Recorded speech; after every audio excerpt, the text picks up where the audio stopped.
Hey, this is Stacy from Let's Cook, y'all. Welcome back to our channel. We're back for a new week of What's for Dinner. And by the way, if you're new, we're really glad you're here. We hope you get some ideas for dinner at your house. We are continuing to cook from our pantry, freezer, and fridge, and using what we've got. We've got a bonus oatmeal recipe for you at the end. Thanks for stopping by.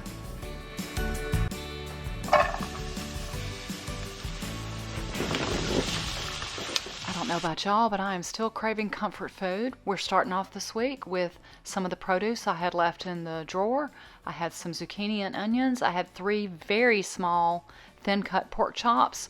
Tim was busy, so he wasn't able to grill them outside for me. I used some of this smokehouse maple seasoning and just some olive oil, salt, and pepper. And I got out my little indoor grill. You could use a George Foreman or even a skillet if you don't have one of these. I set my grill to medium high so it didn't take long. 3 minutes on the first side and 2 minutes on the second. 3 thin cut pork chops I had in the freezer rather than trying them in the air fryer. I know a lot of people don't have an air fryer, and so I used my griddler. You can use a George Foreman, you can use a skillet, you can use an outdoor grill if you have one. I just did them with some smokehouse maple barbecue seasoning, salt and pepper, and a little oil. I'm just about to get low on produce. I'm running out, so I'm using the last of what I've got. I had a couple of zucchini and some onion. I did salt, pepper, and Trader Joe's 21 seasoning salute on those. And you guys seem to like our salads, but we're getting low on that as well, so we may be switching to canned fruit for a salad soon. So I'll show you a quick picture of our plates. This pantry meal is what's for dinner tonight.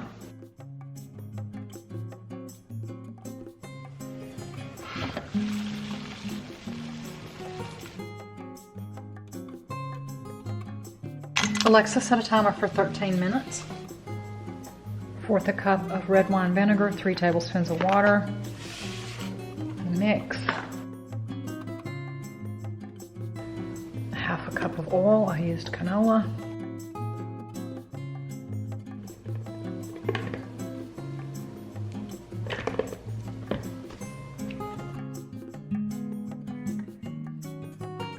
I just discovered that the olives I bought were not pitted. I just stuck one in my mouth and chomped down on a pit. So note to self, be sure to buy pitted olives next time. A little more work, but it's fine. They're in my pantry. Y'all, this turned out so good. Much like the strawberry spinach salad with the honey balsamic we did a couple of weeks ago, this is now a new favorite in our house. We're going to call this pizza pasta salad, and I will be repeating it throughout the spring and summer.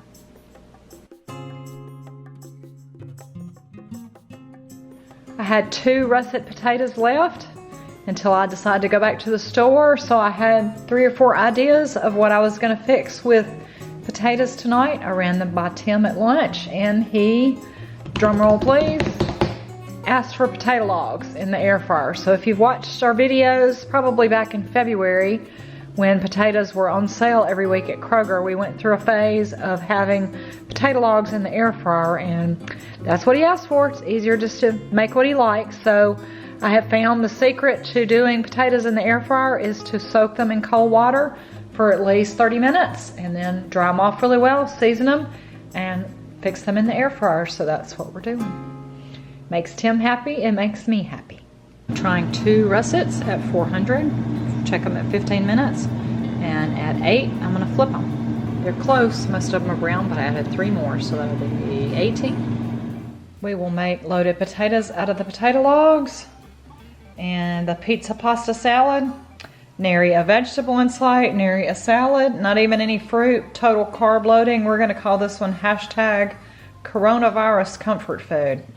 That's what, I'll show you a picture of our plates once we load them up, and that's what's for dinner tonight.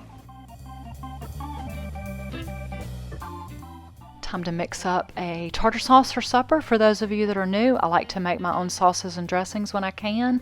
So this time I did have plain non-fat yogurt in the house, so I mixed that with some mayonnaise, some chopped up pickle, some of the juice from the pickle, some dill, and then seasonings like white pepper, lemon juice, and salt. I'm also going to make up a little dip to go with tortilla chips, just equal parts sour cream and salsa.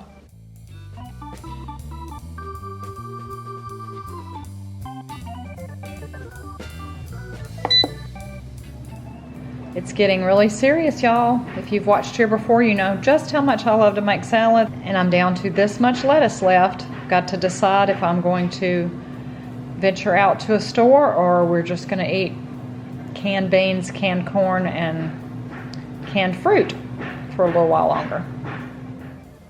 I originally was going to take the beer battered cod fillets and just do them with some fries, but we found some tostado shells in the pantry that I overcooked a little bit in the toaster oven, so we're just going to chip them up and make fish tostados.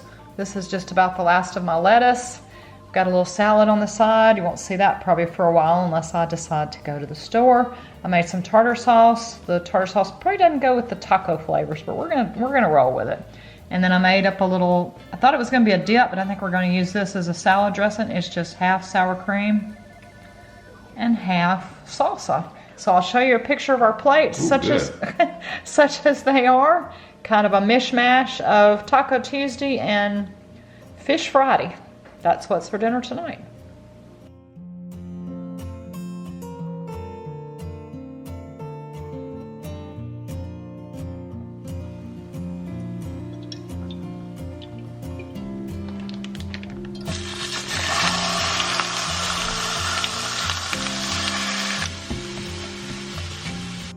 Tonight is another huge family favorite around here, and we have shared a video on this, so I'll leave a link to it.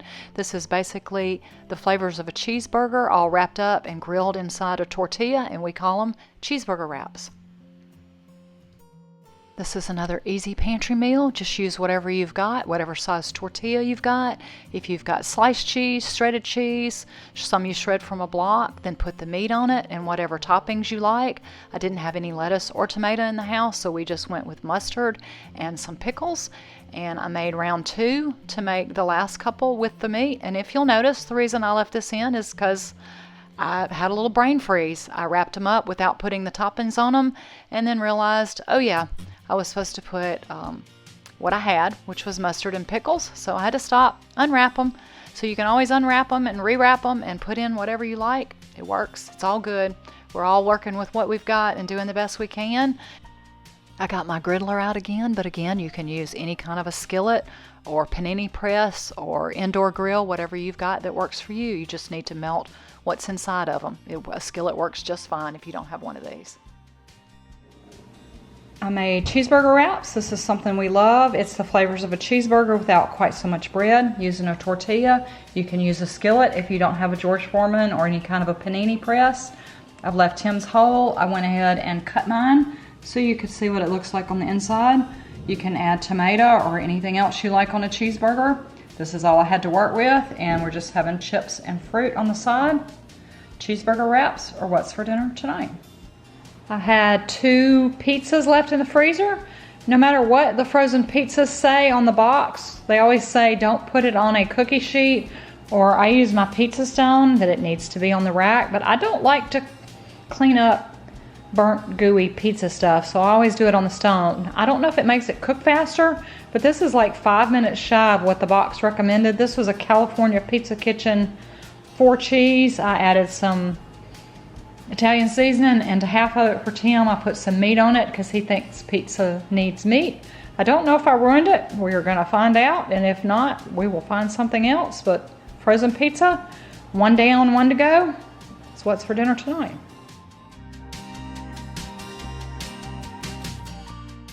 Still trying to use up some of the gigantic box of club crackers, so thank you to Andrea. I fixed us a little snack of cheese and crackers and apples and nuts.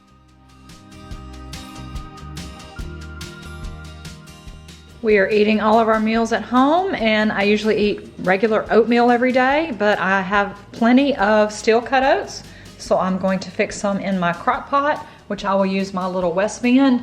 This is a recipe I've used for many years. It is absolutely the most flexible recipe in the world.